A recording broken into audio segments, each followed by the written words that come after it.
Hi everyone. अब हम लोग बात करने वाले हैं कि रिएक्ट नेटिव के अंदर एक सिंपल एपीआई कॉल कैसे कर सकते हैं। यहाँ पे आपके पास बहुत सारे क्वेश्चन हो सकते हैं कि एपीआई क्या होती है, क्यों कॉल करते हैं, कैसे कॉल करते हैं। डोंट वरी, सब कुछ मैं आपको फटाफट से बताने की कोशिश करूंगा। अगर आपको डिटेल में समझनी है ना, तो मैंने एक ऑलरेडी वीडियो बना रखी है एपीआई के बारे में, तो उसका लिंक आपको डिस्क्रिप्शन बॉक्स में मिल जाएगा, वहां से आप देख सकते हो। अगर आपको थोड़ा बहुत भी एपीआई का आइडिया है तो आपको कोई दिक्कत नहीं है, तो आप यहाँ से कंटिन्यू कर सकते हो। ऑलराइट, अच्छा फटाफट से बात कर लेते हैं सिंपल तरीके से कि एपीआई होती क्या है। देखो, जावास्क्रिप्ट की चाहे कोई भी फ्रेमवर्क हो, लाइब्रेरी हो, चाहे एंगुलर, रिएक्ट नेटिव, ये सारी की सारी चीजें डेटाबेस से कनेक्ट नहीं हो सकती डायरेक्टली, राइट। और ना ही एंड्रॉयड और जो iOS वाली एप्लीकेशन होती हैं वो डायरेक्टली डेटाबेस से कनेक्ट हो सकती हैं। उनको डेटाबेस से कनेक्ट करने के लिए हमें एपीआई की जरूरत पड़ती है। अब एपीआई कहां बनती है? सर्वर साइड स्क्रिप्टिंग लैंग्वेज के अंदर, जो कि सर्वर के ऊपर एग्जीक्यूट होती हैं, जैसे कि पाइथन हो गई, जावा हो गई, नोड जेएस हो गई, पीएचपी हो गई। ठीक है, ये सारी सारी सर्वर साइड स्क्रिप्टिंग लैंग्वेज होती है। इनसे हम लोग एपीआई बनाते हैं, वो बैकएंड डेवलपर का काम होता है। और फ्रंट एंड डेवलपर जो कि मोबाइल एप्लीकेशन बनाते हैं, वेब एप्लीकेशन बनाते हैं, ठीक है, वो इनको इंटीग्रेट कर लेते हैं।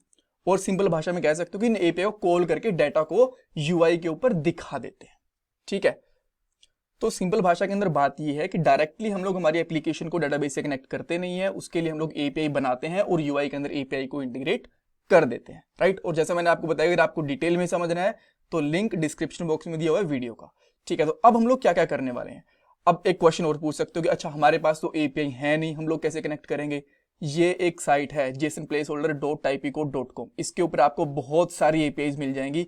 यहाँ पे इस पार्ट के अंदर मैं एक सिंपल एपीआई कॉल करके दिखाऊंगा, और ये लास्ट वीडियो नहीं है एपीआई के ऊपर, बहुत सारी वीडियोस आने वाली है। मेरे हिसाब से 7 से लेकर 10 वीडियो तक आने वाली हैं, बिकॉज काफी सारे इसके मेथड्स होते हैं एपीआई के। ठीक है, गेट मेथड होता है, पोस्ट होता है, पुट होता है, और उसके बाद में डिलीट होता है, सर्च होता है। इन सब के ऊपर, अच्छा सर्च नहीं होता, जस्ट गेट होता है। ठीक है, सो इन सब के ऊपर एक अलग अलग से वीडियो बनाएंगे। उसके बाद में एपीआई से लिस्ट कैसे बना सकते हैं, डायनेमिक कंपोनेंट को रेंडर कैसे करवा सकते हैं, नेस्टेड लिस्ट कैसे बना सकते हैं। सो मेरे हिसाब से 7 से लेकर 10 वीडियो तक आराम से आ जानी चाहिए। ठीक है, तो यहाँ से आपको एपीआई कैसे गेट करनी है, कैसे फैच करनी है, मैं आपको सब कुछ बता दूंगा जैसे जैसे हम लोग आगे वीडियोज बनाते जाएंगे। इस वाली वीडियो की एपीआई मैं आपको बता दूंगा, डोंट वरी। सो एक बार के लिए पॉइंट्स देख लेते हैं। सबसे पहले हम लोग बात करेंगे कि एक फंक्शन कैसे बनाएंगे जिसके अंदर एपीआई कॉल करेंगे। उसके बाद में जो एपीआई हमारी डाटा रिटर्न करेगी ना, उसको हम लोग एक स्टेट के अंदर स्टोर करवा लेंगे। बाद में उस डेटा को डिस्प्ले करवाएंगे, और लास्ट में इंटरव्यू क्वेश्चन भी हम लोग डिस्कस करेंगे। एक छोटी सी चीज मैं आपको बताता हूं, 4 मेथड होते हैं एपीआई के। यहाँ पे लिखा हुआ है ना, ऑल मेथड्स आर सपोर्टेड। ठीक है, तो इसने बोला कि भाई ये HTTP मतलब हाइपर टेक्स्ट ट्रांसफर प्रोटोकॉल, इसको ही आप कह सकते हो एपीआई ही होती है ये। अगर आप रेस्ट एपीआई की बात करो वो भी सेम चीज है, HTTP एपीआई की बात करो वो भी सेम है, नॉर्मल एपीआई की बात करो वो भी सेम है। ठीक है, तो 4 टाइप के मेथड होते हैं बेसिकली। एक गेट होता है, एक पोस्ट होता है, एक पैच या फिर पुट कह सकते हो, दोनों एक ही होते हैं, बट ठीक है, आप चाहो तो इनको अलग अलग भी काउंट कर सकते हो। उसके बाद में डिलीट होता है। ठीक है, सो अभी हम लोग गेट की बात करने वाले हैं कि गेट मेथड कैसे काम करने वाला है। तो एपीआई का डाटा दिखता कैसा है ये आप समझ लो, ऐसा कुछ ऐसे जेसन फॉर्मेट में आपको दिखेगा। ठीक है, यहाँ पे एक पोस्ट का डाटा दिखा रखा है ना, देखो एक पोस्ट है, यूजर आईडी किसने पोस्ट करा, उसकी आईडी, टाइटल एंड बॉडी। और यहाँ पे आप देख सकते हो बहुत सारे पोस्ट हैं। जो ये बहुत सारे पोस्ट की लिस्ट आएगी ना, तो इस लिस्ट को कैसे रेंडर करवाना है वो हम लोग आगे वाले पार्ट के अंदर बात करेंगे। यहाँ पे इस सिंपल एपीआई को हम लोग इंटीग्रेट करके देखने वाले हैं। ऑलराइट, इसके लिए आपको कोई भी मॉड्यूल वगैरह इंस्टॉल करने की जरूरत नहीं है, नॉर्मल जावास्क्रिप्ट का कोड ही चलेगा जैसा हम लोग वेब के अंदर करते हैं। ठीक है, और एक चीज और है, इस वाली जो वीडियो है ना, इसको ध्यान से देखना। अगर आपको एपीआई वाला जो आगे वाली वीडियो समझनी है ना, तो अगर आपकी ये वाली एपीआई कनेक्ट हो गई, प्रॉपरली काम कर गई ना, तो आपको कॉन्फिडेंस आएगा, तो आप आगे वाले सारे पार्ट भी आराम से कर पाओगे। ठीक है, और एक चीज और, जब भी आप ऑफिस के अंदर प्रोजेक्ट करोगे ना, आपको डेफिनेटली एपीआई इंटीग्रेट करनी पड़ेंगी ही पड़ेंगी। हो सकता है आपको कोई हेल्प कर दे, अगर आप फ्रेशर हो, बिगिनर हो, तो वो कोई दिक्कत नहीं है, बट 99% प्रोजेक्ट्स के अंदर हमें एपीआई कॉल करनी ही करनी पड़ती है। रीजन बीइंग, जब भी आप प्रोजेक्ट बनाओगे तो डेटाबेस से तो कनेक्टिविटी करनी पड़ेगी। सो आपको डेटाबेस सीखने की जरूरत नहीं है, नो वरीज। सो आप कैसे करोगे, जब जो बैकएंड डेवलपर ने एपीआई बना रखी होंगी उसको आप कंज्यूम करोगे, राइट, तभी तो एपीआई तो आपको कनेक्ट लगानी पड़ेगी किसी भी प्रोजेक्ट के अंदर। तो इसको ध्यान से सुनना। ये हमारा एमुलेटर है जिसके अंदर हम लोग आउटपुट चेक करने वाले हैं, और ये हमारा app.js है जिसके अंदर हम लोगों ने बिल्कुल ही सिंपल कोड लिखा हुआ है, जो कि हम लोग बहुत बार देख चुके हैं। ठीक है। सो इसके अंदर एक व्यू है जिसके अंदर छोटा सा एक बस टेक्स्ट बॉक्स लिया हुआ है। सो हम लोग क्या करने वाले हैं, इस एपीआई को इंटीग्रेट करके देखेंगे। कहाँ गई ये वाली जो एपीआई है ना, इसको हम लोग ये इस वाली यूआरएल से आईडी, टाइटल, बॉडी वगैरह सब कुछ निकालेंगे और हमारी एप्लीकेशन के ऊपर प्रिंट करवाने वाले हैं। ठीक है, तो सबसे पहले हम लोग एक एक चीज करके करते हैं। मैं क्या करता हूं, यहां पे एक फंक्शन बना देता हूं। ठीक है, इसका नाम यहां पे लिख लेता हूं गेट एपीआई डेटा। ठीक है, अच्छा एपीआई की मुझे फुल फॉर्म बताओ आप लोग इंटरनेट से देख के, चाहो तो कमेंट सेक्शन में करो। अगर कमेंट सेक्शन में अंदर नहीं बताना चाहते तो कोई दिक्कत नहीं है, बट स्टिल आप एक बार देख लेना, बिकॉज कई बार इंटरव्यूज के अंदर पूछ लिए जाते हैं ऐसे छोटे छोटे क्वेश्चन भी ना, तो इसकी फुल फॉर्म देख लेना और खुद से देखो। मैं नहीं बताने वाला बिकॉज बहुत ही छोटा सा क्वेश्चन है, खुद से भी आप देखना सीखोगे। राइट, अच्छा तो हम लोगों ने ये फंक्शन बना लिया। अब इसके अंदर हम लोग यहाँ पे करेंगे एपीआई कॉल।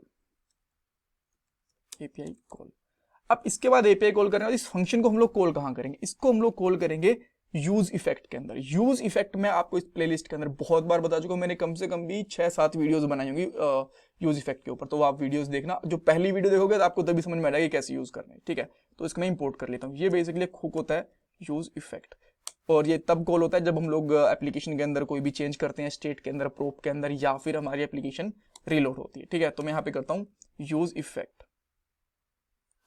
ठीक है, और यूज इफेक्ट को मैं इस तरीके से कॉल बैक फंक्शन दूंगा और इसके अंदर सेकंड पैरामीटर में पास कर दूंगा ब्लैंक एरे।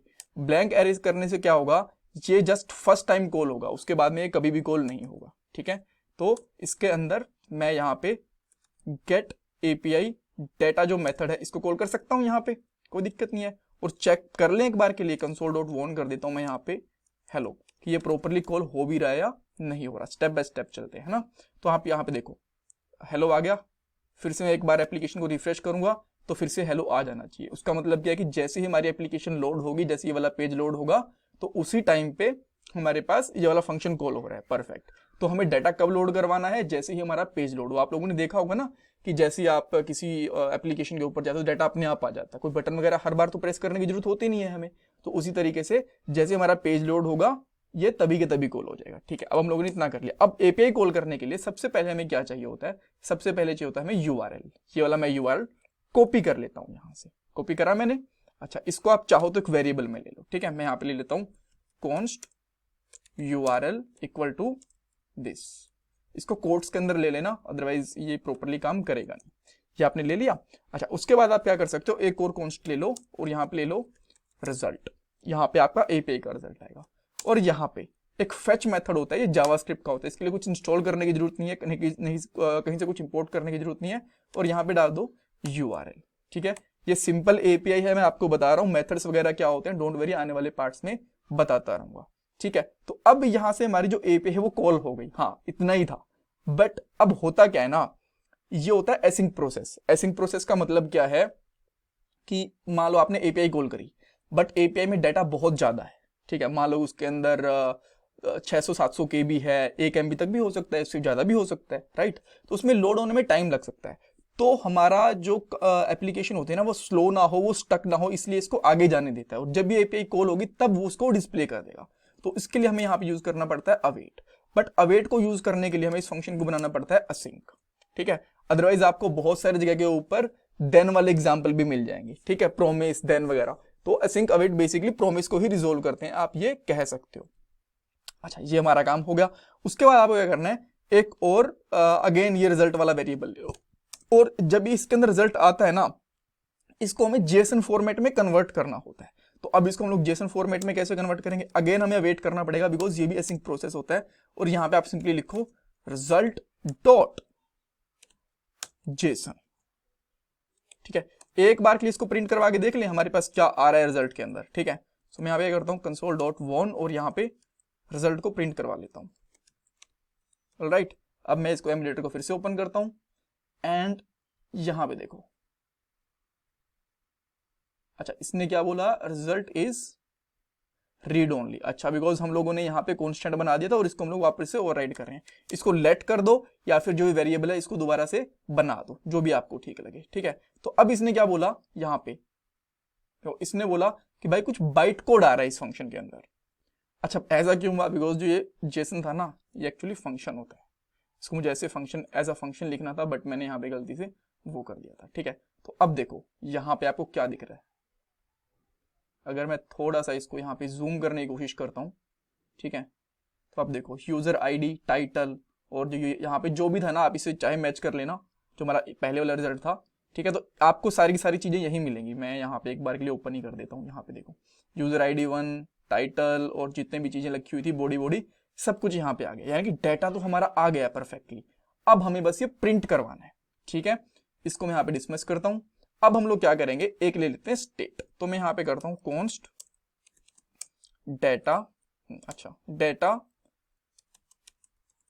सेट डाटा, और यहां पे लिख दूंगा यूज स्टेट। बाय डिफॉल्ट में इसमें डाल देता हूं अनडिफाइंड की भाई बाय डिफॉल्ट इसमें कुछ भी नहीं होना चाहिए।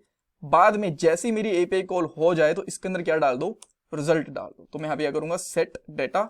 आपको स्टेट पता है ना कैसे काम करती है। अगर अगेन अगर आपको स्टेट नहीं पता, यूज इफेक्ट नहीं पता, तो आपको पूरी पहले प्लेलिस्ट देख लेना, अदरवाइज आप ऐसे थोड़े मिस कर जाओगे चीजें, यार क्या ही हो रहा है यहाँ पे। ठीक है, काफी, क्योंकि एपीआई वाला जो चैप्टर आएगा ना पूरा का पूरा सीरीज, ये जो कुछ वीडियोस आएंगी ये काफी इंपॉर्टेंट है।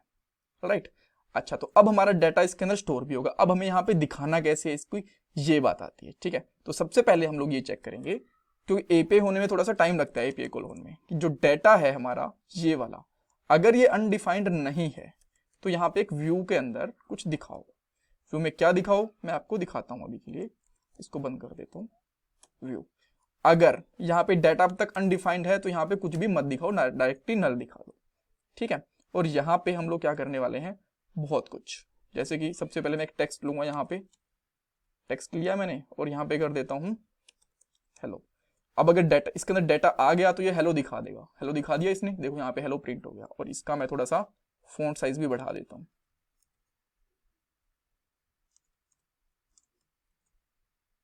ठीक है, तो हमारे पास यहाँ पे कीज देखो क्या क्या की थी हमारे पास थी। सबसे पहले यूजर आईडी और आईडी। ठीक है, तो जो मेरा डाटा आया था यहाँ पे इस तरीके से प्रिंट करूंगा मैं, डाटा डॉट आईडी। तो क्या मेरा यहाँ पे 1 मिल रहा है मुझे, हियर वी गो, 1 मिल गया, परफेक्ट। हम लोगों ने आईडी प्रिंट करवा ली। उसके बाद हम लोग क्या करते हैं, यूजर आईडी प्रिंट करवा लेते हैं। यूजर आईडी इसी तरीके से लिखी थी ना, एक बार चेक कर लें। यूजर आईडी, ठीक है, इसी तरीके से लिखी थी, यही मैंने सेव कर दिया, ये 1 आ जाना चाहिए, ये 1 आ गया। अब इसके बाद मैं करता हूँ यहाँ प्रिंट टाइटल। तो टाइटल प्रिंट करने के लिए यहाँ पे आऊंगा और सिंपली यहाँ पे लिखेंगे डाटा डॉट टाइटल, सेव करेंगे, यहाँ पे आए